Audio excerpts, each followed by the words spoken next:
Welcome to Swaraj news.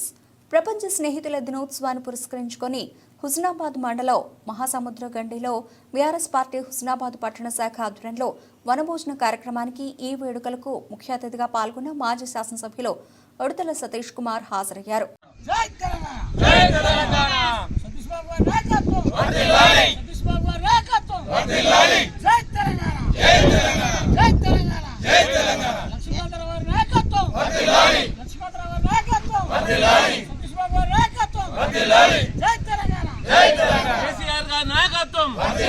KCR గారి నాయకత్వం, కేటీఆర్ గారి నాయకత్వం, కేటీఆర్ గారి నాయకత్వం, హరీష్ రావు గారి నాయకత్వం, సతీష్ బాబు గారి నాయకత్వం, సతీష్ బాబు గారి నాయకత్వం, కెప్టెన్ లక్ష్మీకాంతారావు గారి నాయకత్వం, కెప్టెన్ లక్ష్మీకాంతారావు గారి నాయకత్వం,